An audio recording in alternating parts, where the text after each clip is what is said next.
exógeno, patógeno para el cuerpo humano en las vías urinarias. Y para hablar de vías urinarias, como siempre, tenemos que hacer una gran división. Voy a empezar a dibujar porque si no, una gran división en infecciones urinarias altas e infecciones urinarias bajas. Mira, qué feo lo que ahora, pero no importa. Infecciones urinarias, ¿qué sería? Muy fácil, ya estuvimos hablando 35 veces de esto. La pielonefritis, básicamente es la pielonefritis. Infecciones urinarias bajas es la que son varias. Que en este capítulo vamos a hablar solamente de la cistitis, pero también está la prostatitis y la uretritis. La prostatitis vamos a hablar exclusivamente cuando hablemos de próstata y la uretritis cuando vamos a hablar. La uretritis vamos a hablar cuando hablemos de enfermedades de transmisión sexual. ¿Estamos? ¿Qué es lo primero que tenemos que saber de las infecciones urinarias? Ay, voy a abrir esto porque los segundos. ¿Qué es algo más o menos que ustedes ya saben, no? Ahí está. Lo primero que tenemos que hablar es la incidencia, y es importante esto, y vamos a hacer una especie de dibujito acá. No, todavía no hace nada. Dibujito.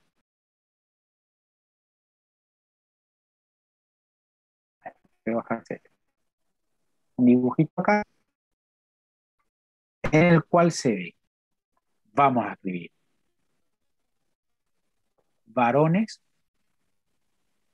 y mujeres. ¿Qué pasa? La incidencia de infecciones urinarias en el primer año de vida es mucho mayor. Ay, no, hice mal acá. Bueno, varones y mujeres, pero no importa. Vamos a poner de negro los varones y de rojo vamos a poner otra cosa. Los varones tienen esto. En el primer año de vida es muy alta la incidencia de infecciones urinarias en los varones. Después disminuye y se queda en una meseta hasta aproximadamente los 15 años en que sube un poquito, hasta los 35 años en que vuelve a subir, hasta los 60 años que dispara, que sube y sube mucho más. Sin embargo, las mujeres tienen una alteración distinta. Las mujeres es baja la incidencia de infecciones urinarias en el primer año de vida, después queda un poquito por arriba de los varones, pero es prácticamente nada significativo, hasta aproximadamente, voy a poner acá 15 años. A partir de los 15 años dispara las causas de infecciones urinarias, después baja un poquito y después vuelve a subir un poquito, pero queda más o menos a esta altura en un nivel relativamente normal. ¿Qué está ocurriendo? Esa es la pregunta. Si alguien me puede decir. Ay, borré el...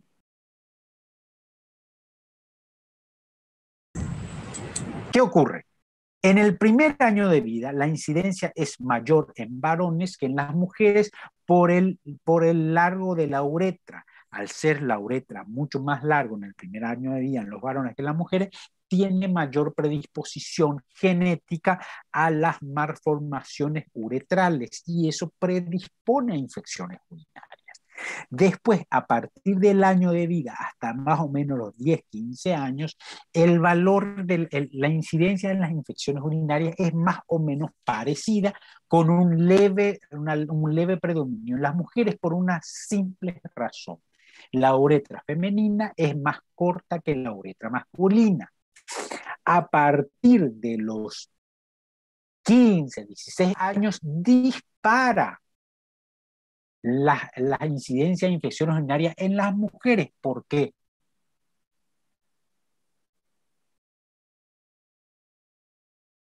Enfermedad de transmisión sexual.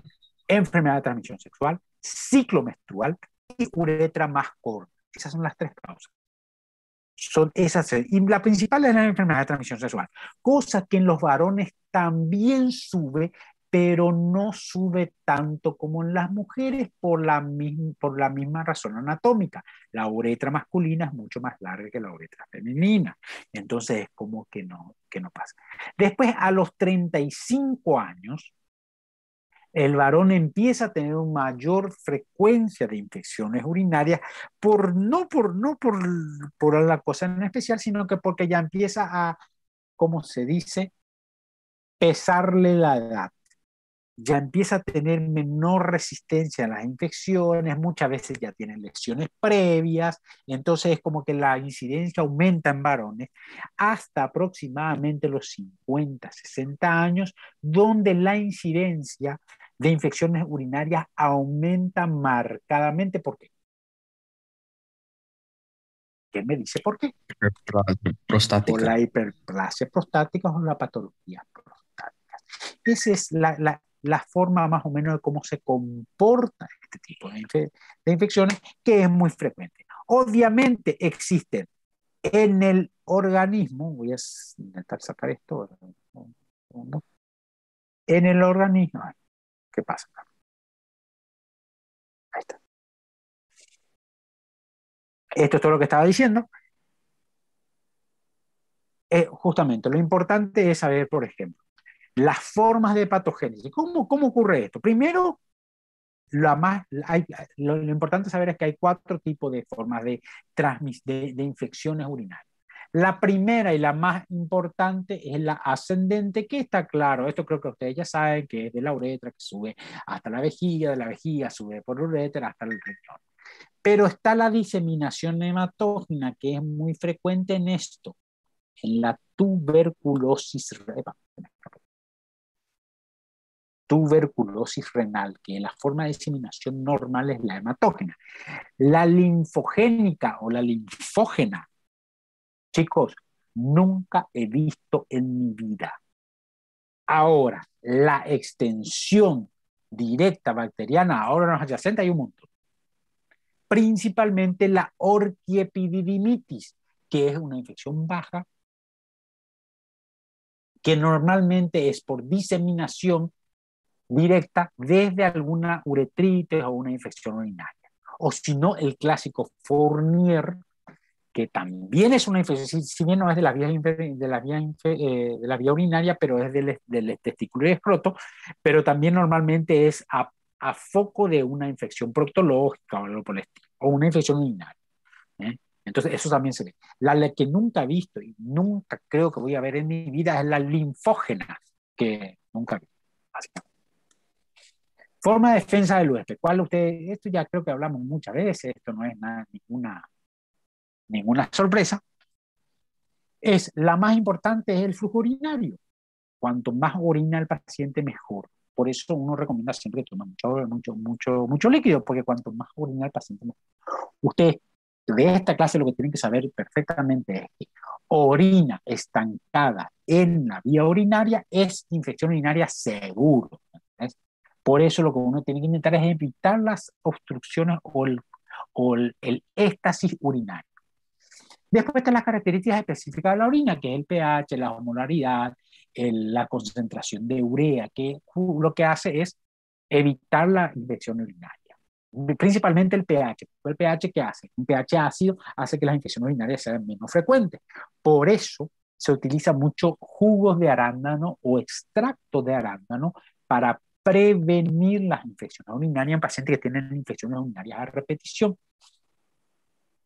Después están las glucoproteínas, ya son más que nada proteínas que son más que nada bacteriostáticos a nivel urinario. Y las respuesta inflamatoria. Esto es más que nada a nivel del huésped. Y también existen otras cosas, que es la flora bacteriana o la flora normal de la vía urinaria. Más que nada de la periuretal o de la próstata. Que básicamente es la flora saprófita, como dicen. Que evita que haya infecciones urinarias de organismos patógenos. Por eso las infecciones urinarias son la colonización de microorganismos patógenos de la vía urinaria. porque hay microorganismos que no son patógenos, que son flora habitual, como dicen, ¿eh? ¿Estamos? Después los factores patógenos bacterianos, que esta es más teoría que otra cosa, que es la capacidad de los microorganismos de adherirse a la mucosa vesical o la mucosa uretral. Nada, es otro mundo, es más teoría que otra cosa. Y acá sí empezamos con lo más causal. Patógenos causales. Y acá tienen la foto de todo lo que es. De todas estas, la más frecuente siempre es la Escherichia coli, que es básicamente un saprófito de la vía digestiva, pero muchas veces coloniza las vías urinarias y produce cualquier tipo de infección. Después está la Klebsiella, Proteocerate, Pseudomonas, Enterobacter, todas esas cosas, que son todos microorganismos que yo no les voy a preguntar gran positivo ni gran negativo, característica de estos tipos. ¿Por qué? Porque ya no es algo importante para la urología. Lo importante es el tratamiento. Acá ya les escribí la primera y la segunda lección de los medicamentos antimicrobianos y eso vamos a tener que estudiar. Diagnóstico, ¿cómo hacemos? ¿Cuál es el diagnóstico? Vamos de vuelta. Vamos a un caso clínico. Esta paciente que fue hoy, que hoy hablamos de 45 años con una pielonefritis. Ustedes ya tienen claro que es una pielonefritis, ¿por qué? Cuadro clínico. Por el cuadro clínico, la ecografía, el laboratorio, ya tienen claro. Pero, ¿qué tienen que hacer ahora? Ya saben qué es lo que tienen. Ya le dieron un analgésico porque le estaba doliendo. ¿Qué analgésico le darían a un paciente con una pielonefritis? Diclofenac. Diclofenac, está muy bien. Yo personalmente prefiero el diclofenac, pero si le dan ibuprofeno, ketorolac, naproxeno, ¿qué otra cosa? Tramadol, a mí no me molesta para nada. ¿Por qué? Porque son todos analgésicos del mismo estilo, ¿me entendés? El analgésico es importante y eso le tranquiliza al paciente. ¿Qué más van a hacer? Un urocultivo. Un urocultivo. ¿Para qué? Determinar el germen. Exactamente, y ahí está de nuevo. Determinar el antibiograma, porque el germen a mí ya ni me interesa, porque ya sé que es una infección urinaria, pero sí me interesa el antibiograma, porque siempre le digo, y esto es una cosa que yo les digo que creo que, creo que ustedes, quiero que entiendan. En el primer antibiótico, ustedes les pueden fallar al paciente. En el segundo antibiótico ya no. Tienen que darle bien en la tecla el segundo antibiótico, porque si no el paciente va a decir que ustedes no son buenos médicos porque eh, no saben recetar antibióticos y van a tener razón. No, si no saben recetar antibióticos, no son buenos médicos. No pueden darle un medicamento, después darle otro, después darle otro y no saben, y lo único que hacen es crear resistencia. Por eso siempre pidan un urocultivo, porque les va a servir en una segunda consulta. ¿Eh? Eso más que nada. A ver, ¿qué más? Examen de orina microscópico y todas esas cosas, que es más o más de lo mismo. Y pueden hacer estudios de localización, que básicamente es para ver, para tener un diagnóstico por imágenes de lo que está pasando. En una pielonefritis es útil una ecografía renal. ¿Por qué? Vas a ver y esto es importante que sepan, puedes ver una leve uronefrosis y aumento del tamaño del riñón. Estamos. Ecografía vesical no te sirve de nada. Lo que sí te puede servir es para ver si hay algo agregado, por ejemplo, una litiasis vesical. Una ecografía de próstata no te va a servir de nada, porque no vas a poder ver. Ahora, una ecografía testicular sí, porque vas a ver el testículo aumentado de daño con un aumento de la vascularización, que va a ser tu diagnóstico diferencial con otras patologías que ya vamos a hablar. Así que no nos apuren, chicos. Estamos. Te puede hacer cultivo de semen en un caso de una prostatitis. Antibióticos. ¿Cuál es el antibiótico por excelencia de las vías urinarias?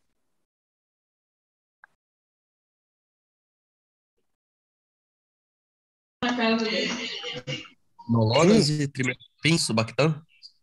Ciprofloxacina. cada uno tiene su caballito de batalla, ¿no? Está bien. El antibiótico de excelencia para las vías urinarias es el antibiótico que tienen a mano.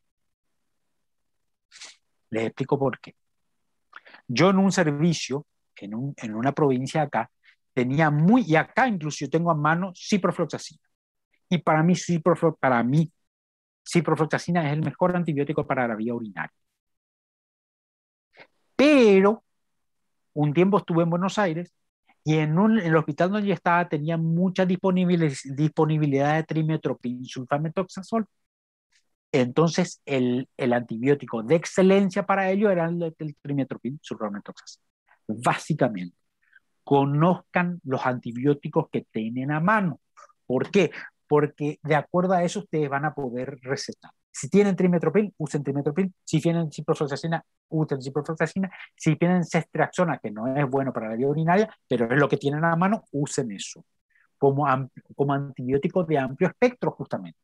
Después, con el antibiograma, vamos a ver qué es lo que está pasando, ¿no?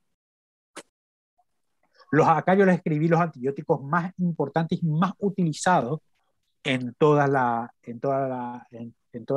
urología. Trimetoprim sulfamethoxazol es uno de los más utilizados. Ahí se ve. ¿Dónde está mi? Se da el simple 400-180 y el compuesto o plus 80-160. Normalmente yo prefiero el plus. Cuando utilizo el plus. Ciprofloxacina, que es de 500 cada 12. Nitrofurantoína, que es de 100 cada 12. Cefalosporina no se utiliza y la aminopenicilina tampoco. Estas son las más utilizadas. Después está el meropenem, imipenem y un montón de otras, pero se utilizan en casos más específicos, con el antibiograma a mano. Pregunte. Professor, em relação à nitrofurantoína e a ciprofloxacina, Sí. quando usted tiene en manos las dos, ¿cuál es su elección? Personalmente, Sí. ciprofloxacina. Si ustedes Bueno. me dan a elegir, siempre yo usé ciprofloxacina y siempre me sirvió muchísimo. En algunos casos no me sirvió. Yo tengo una prostatitis ahora en la cual no me sirve. Pero ahí utilicé doxiciclina, imagínate, que no está ni acá. ¿Por qué? Porque era sensible a doxiciclina el paciente. Pero tenía el antibiograma en mano. Yo estaba mirando algunas clases y miré que siempre se quedan entre cipro y nitrofurantoína y no sé distinguir la importancia de las dos, así, en qué momento yo voy a usar. Si es solo así, o que yo tengo en mano, así que yo voy a usar. Así exactamente, Eduardo. Eduardo, Bueno. Cuando vos entras a un servicio, a un hospital, fíjate cuál es el antibiótico que tenga más a mano. El que sea más barato, el que el hospital te consiga fácilmente y el que tenga mucho. ¿Entendés? Y que sea de amplio espectro. También no podés ponerle cualquier cosa. Y que sea de amplio espectro. Si vos tenés eso, al saber vos eso, vos podés utilizar y eso lo vas a hacer vos en donde estés, vas a decir, bueno, este va a ser el antibiótico que va a ser mi antibiótico de base. Entonces, todas las infecciones urinarias, vos le vas a dar eso, y le das eso, y le das eso. En el 90% de los casos te va a funcionar. En el 10% de los casos no te va a funcionar, pero para eso vos le pediste un urocultivo. Entonces el paciente se va. Si anda, te ama el paciente. ¿Por qué? Porque le solucionaste el problema. Si no anda, el paciente en la próxima consulta va a venir con el antibiograma y vos le decís, acá está el problema. Tu coso es resistente al antibiótico, te tengo que cambiar el antibiótico. Y ahí es donde vos no podés fallar. Ahí le tenés que dar el antibiótico que va. Porque si el paciente se va y con el antibiótico que vos le cambiaste y no funciona, el paciente ya va a empezar a dudar de tu tratamiento. Los pacientes te pueden admitir un error, 2 errores. Doutor, entonces nosotros tenemos que hacer el tratamiento empírico con una sospecha de infección del tracto urinario con cipro y después hacer la solicitud de urocultivo, ¿no es? No, totalmente equivocado, Carlos. Primero tenés que pedir el urocultivo y después hacer el tratamiento con el antibiótico de amplio espectro. ¿Qué significa eso? Le das el antibiótico al paciente, pero le explicas perfectamente. Primero sacate la muestra del urocultivo. Sí, sí, Porque sí, si vos... es eso mismo que yo estoy hablando. Por ejemplo, Claro, yo quito la muestra de orina para hacer el de ahí le das, urocultivo. Y de ahí le das. después yo ya paso el ciprofloxacina, no caso, como antibiótico empírico. Perfecto. Eso es lo que tenés que hacer. Ah, sí, ¿Está mi claro? gracias. Estamos. Seguimos. Presentación en línea, pielonefritis, infección del riñón, infección urinaria alta. La pielonefritis del riñón se divide en cuatro: en aguda, en crónica, en enfisematosa y en xantogranulomatosa, de las cuales la que le tienen que dar pelota son a 3 y a 2 incluso. La más importante y la más frecuente es la pielonefritis aguda, que normalmente se infecta el riñón por una vía ascendente, por una infección urinaria baja previa. Normalmente viene como cólico renal de inicio insidioso, es decir, no es que el paciente se da cuenta enseguida, tarda unos días en darse cuenta que tiene una pielonefritis, con fiebre, ya hablamos todo de esto, ¿no? Normalmente con fiebre, dolor, orina caliente, todas esas cosas que te hace sospechar. ¿Qué hacemos? Lo que siempre es lo que tenemos a mano. Si tenés el ecógrafo, le haces una ecografía que normalmente te puede decir que tiene una uronefrosis leve con un aumento del tamaño del riñón o un aumento de la densidad del riñón también te puede decir. Así se ve en la ecografía. En una radiografía que prácticamente es muy inútil, podés ver el factor predisponente, un factor asociado, por ejemplo, una litiasis, pero también podés ver la sombra renal aumentada, cosa que si vos llegás, si uno de ustedes una vez me dice, acá está un riñón aumentado, yo veo, y realmente así, yo le hago pasar automáticamente al paciente, porque realmente encontrar un riñón aumentado en una radiografía, tenés que tener un ojo radiológico espectacular. ¿Entendés? No conozco persona que hizo eso. Puede producir sepsis, ojo con eso, puede producir mucha sepsis porque es la infección más jodida de toda la vía urinaria, después de la infección del Fournier, que ya vamos a hablar también. Se presentan leucocitosis y eritrocitos aumentados. Obviamente, y acá es importante, cuando ustedes hacen el diagnóstico de la pielonefritis, pídanle los glóbulos blancos. ¿Por qué? Porque el glóbulo blanco te va a hablar de la gravedad de la infección y te va a dar el papel que te confirma la gravedad de la infección. ¿Por qué? Porque si tiene 12.000 blancos, es una infección leve. Pero si tiene 25.000 blancos, la infección es grave, internarla y tratarle por vía endovenosa. La vía por lo cual le vas a tratar depende mucho de los glóbulos blancos o el estado general del paciente. Obviamente, si el paciente tiene un montón de comorbilidades, y es, por ejemplo, un paciente más de 80 años, diabético, obeso, postrado y todas esas cosas, internarle porque el paciente le va a costar solucionar el problema. Pero si es una paciente joven, toda pecoca, que no tiene gran problema y que viene tranquila y no tiene ningún problema, ahí sí le pueden hacer un antibiótico por vía oral y que se vaya a su casa y que se trate en su casa sin ningún problema. ¿Estamos? Pielonefritis aguda.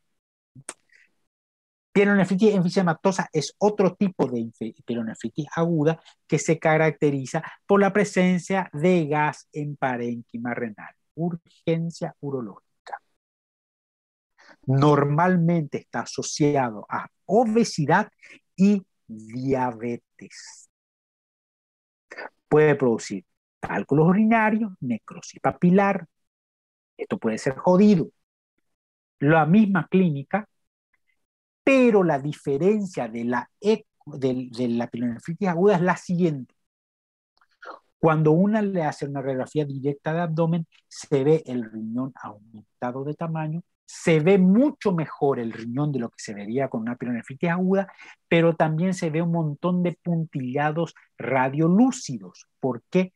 Por la presencia de gas en las vías urinarias. ¿Está claro? Se le hace una ecografía, la ecografía, el riñón está francamente aumentado de tamaño y se ve borroso, tal como le expliqué al inicio. ¿Por qué? Por la presencia de gas en las vías urinarias. ¿Estamos? En el laboratorio que van a encontrar es una infección grave, siempre es una infección grave. ¿Qué vas a encontrar? Leucocitosis marcado, normalmente signos de sepsis y diabetes. Siempre encuentran diabetes. Impresionante la cantidad de diabetes que tenemos. Puede también haber insuficiencia renal por la necrosis papilar.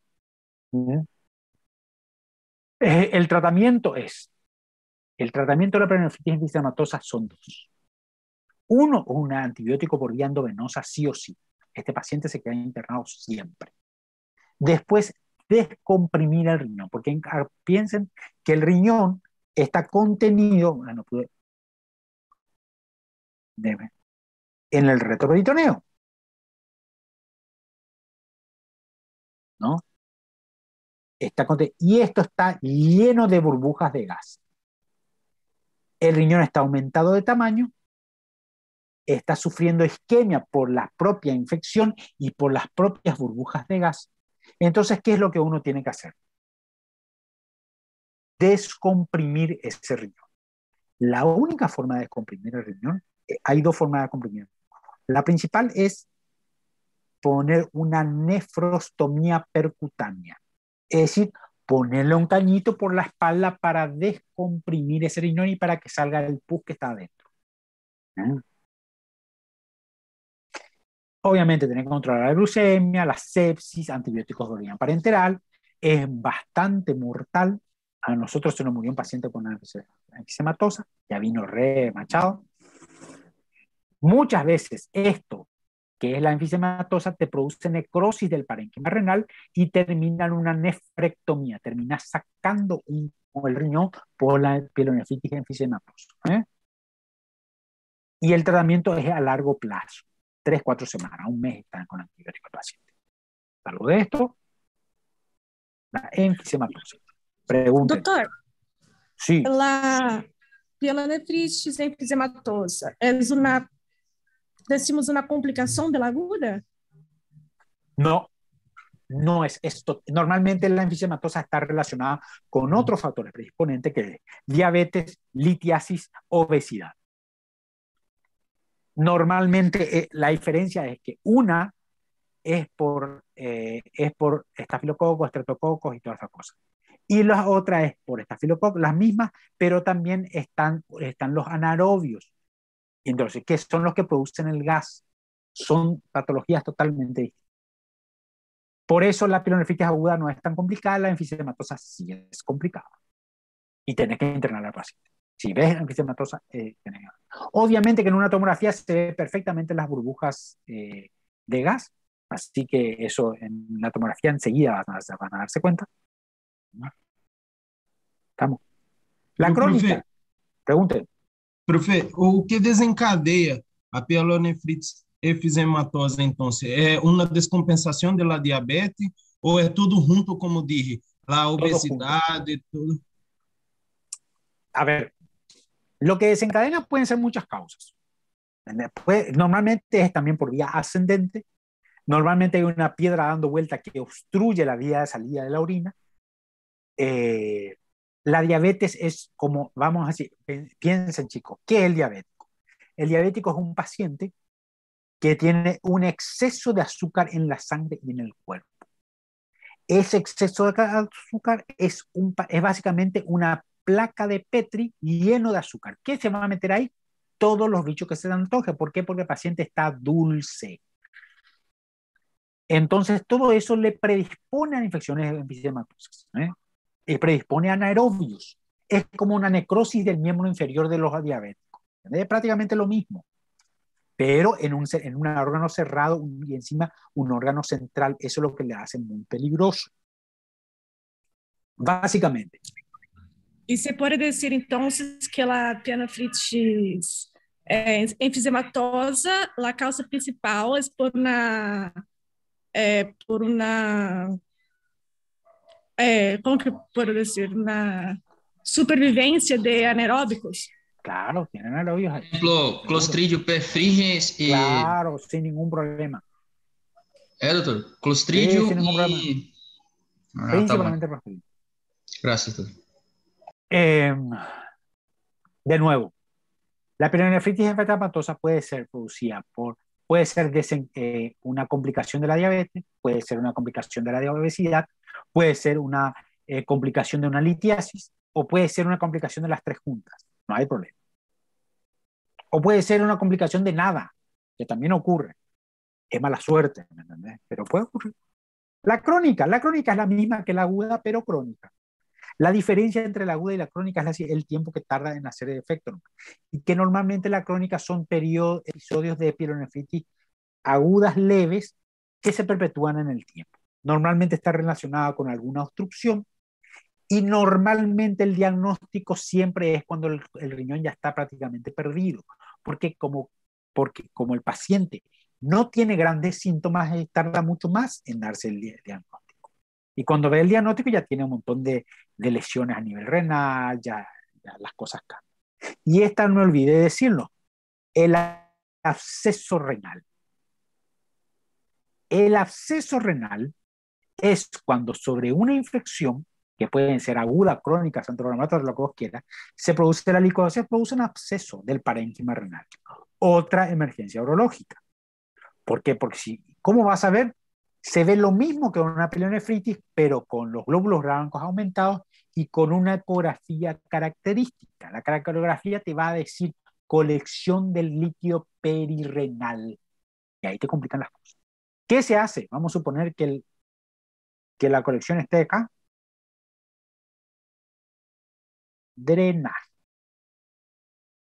Nefrostomía de drenaje. Se saca el pus y se da antibiótico, obviamente, y con eso el paciente normalmente anda muy bien. No es tan grave como la enfisematosa, pero es molestosa. Y después está la xantogranulomatosa. Olvídense de esa, porque es bastante... Nunca visto en mi vida. Pionefrosis. Pionefrosis no es una pielonefritis, pero es muy parecida a una pielonefritis.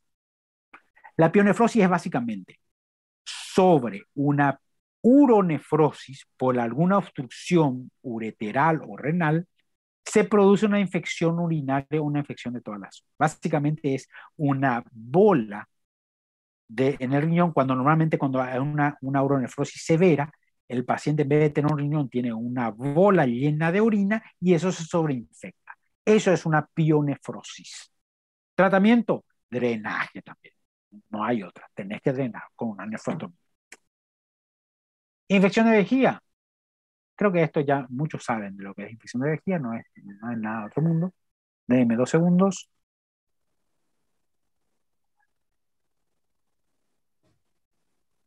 ¿Qué se ve en la infección de vejiga? Primero, es la más frecuente. Sea mucho más frecuente en mujeres, dependiendo de la edad, pero a esta altura sí. Se caracteriza por lo de siempre: disuria, poliaquiuria, tenesmo, dolor suprapúbico leve. Acuérdense que no es un órgano retroperitoneal, o por lo menos es muy distensible la vejiga, entonces es como que es mucho más fácil manejar.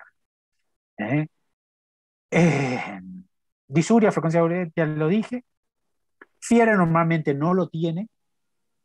Y en la orina van a encontrar todos los elementos característicos de la infección: hematuria, piuria, leucocituria, cilindros hemáticos, discúlpame, células descamativas. Eso ven en el urocultivo, en el examen en fresco. Y el urocultivo te da la pauta de exactamente qué es lo que es. Doutor, Pregunte. em la cistitis, ela pode quedar abaixo de 100.000 unidades formadoras de colônia no urocultivo? Sí, sin ninguna Gracias, duda. doctor. Pero ¿qué Gracias, pasa? doctor. Te explico.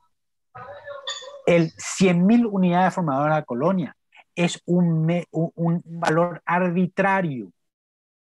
Está bien que te diga. Cuando es más es, cuando es menos no es. ¿Por qué? Porque es la única forma de ponerle un freno a todo esto. Porque si no, unos leucocitos de 2, ya uno piensa que puede decir que una infección urinaria, y realmente no lo es. A ver, ¿cómo te digo? El 90% de las unidades formadoras de colonia menor a 100.000, el 90% no es una infección urinaria, pero el 10% sí. ¿Me entienden? Sin embargo, el 90% de la unidad formadoras de colonia mayor de 100 es, el 10% puede ser que no sea. Puede ser otra cosa para asociada, o sino que puede ser un error y todas esas cosas. Por ejemplo, Básicamente, ningún estudio te va a dar el 100% de la seguridad. Y ahí entra lo que siempre dicen, la clínica es soberana. gracias, doutor. Então, por exemplo, se tu vier com nitrito positivo, Sí. eu tenho que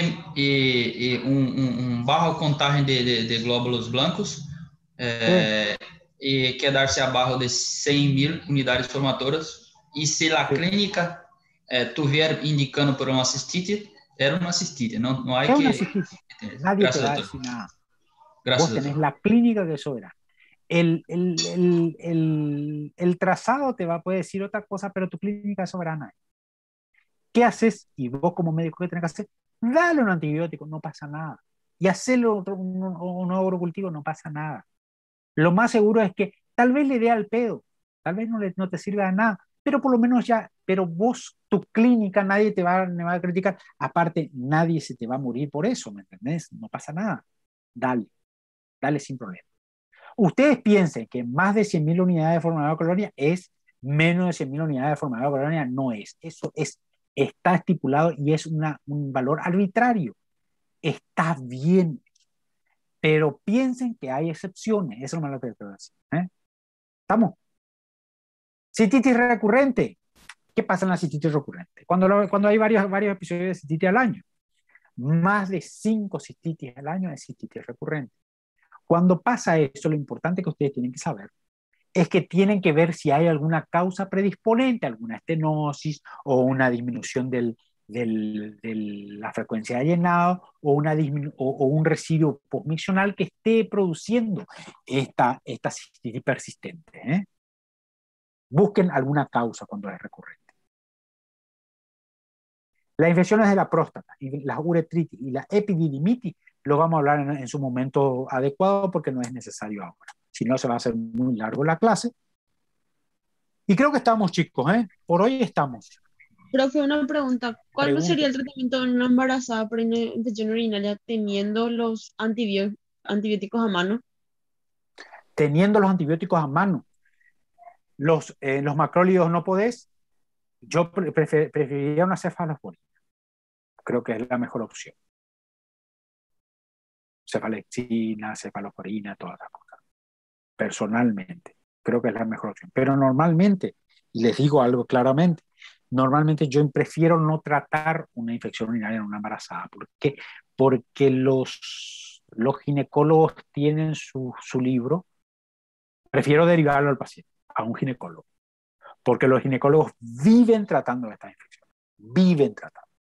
Y me parece que tienen más experiencia que nosotros. Uno tiene que ser bastante humilde para darse cuenta que esas patologías lo maneja mejor un ginecólogo. Personalmente, cefalosporina de segunda. No es la mejor opción, obviamente. No es muy útil para la cosa, pero eso se utiliza bastante. ¿Estamos? Creo que te respondí, ¿no? Sí, gracias. Pregunten, chicos. Me gustaría saber la importancia de cranberries, se llama así, la frutita. Sí. Y eso, para la infección, para cistitis. Para cistitis es espectacular. Te explico cómo es. Cuando vos tenés cistitis a repetición, ¿qué uno pide? Uno pide una ecografía, reno vésico prostática si es varón o reno vesical. ¿Uno qué está buscando ahí? Está buscando alguna patología macroscópica que explique esa infección. Si no encontrás nada de eso, entonces vos asumís que el paciente tiene una predisposición microscópica a las infecciones urinarias. Entonces, vos podés hacer dos cosas. Primero, le tenés que decir que tome mucha agua, siempre. Pero a veces con eso no basta. Pero no podés vivir dándole antibióticos al paciente. Entonces ahí entra el cranberry o los arándanos. Acá se dice arándano, no sé cómo lo dicen ustedes. Normalmente nosotros, uridón se llama aquí, o si no, arándanos congelados, se hacen jugos de arándano. ¿Qué hace eso? Eso acidifica la orina y evita la proliferación de microorganismos en la vía urinaria. Es prácticamente un protector vesical, yo siempre digo. Es muy útil, sirve bastante, los pacientes andan perfecto con eso, y lo más importante es como que no es un antibiótico, lo puede tomar el paciente de por vida. Normalmente lo que yo hago es lo siguiente: le doy 6 meses el arándano o el cranberry. Normalmente con eso anda perfecto. Después le saco y vemos cómo anda. Y si no anda con eso, ahí tenemos que empezar con estudios mucho más, ¿cómo le explico? Mucho más específicos, que ver el potasio, el cloro, medir un montón de valores a nivel urinario que no se hace fácilmente. Es bastante engorroso encontrar un tipo que te haga eso. Y con eso uno va viendo. Pero normalmente el cranberry o el arándano es perfecto, espectacular. La verdad que a mí me sirve muchísimo en mi práctica diaria. Chicos, creo que estamos bien con eso. ¿Alguna pregunta? Chicos, ya, Profesor, primera solo una. pregunta. Sí, Ay, solo con respecto a cranberry y mirtillo, ¿es una solución tópica o él va a beber, tomar o va a comer la fruta mismo? hace un jugo. Yo siempre le Un digo, jugo hace un jugo. de la fruta normal. Un jugo de la fruta normal. Ah, Espectacular. Un vaso por día. sí. O hasta la pastilla. Pero cremas yo nunca he visto. No, yo, porque hablaste de extracto y yo Son pensé que era, extractos, sí. pensé que Normalmente era, son concentrados que se ponen en una pastilla. Yo tengo acá, a ver si no lo tengo. La próxima te muestro. Una pastilla chiquitita así. sí, entonces es concentrado, no es la fruta solo. No, no es la fruta. Podés tomar la fruta también, pero hacer un jugo. Hacer un jugo Sí, de la fruta. Es perfecto. rico, es súper agradable tomarlo, es fresco y nadie se niega. Así que, Gostoso y es también. barato encima. Dale, Dale, gracias. Oh, profe, en pregunte, relación a la embarazada, de nuevo, yo estaba pregunte. mirando acá los comentarios, Armand habló de la ampicilina y sobre un metronidazol, ¿se puede usar también? ¿Sería una buena No, elección? intenta evitarlo. ¿No? Intenta evitarlo. Yo no utilizaría metronidazol. una cefalosporina de segunda utilizaría. Cefalexina, cefalotina. Sí, o una penicilina, no. Bueno, Penicilina también te sirve, ¿verdad? Pero no es muy bueno.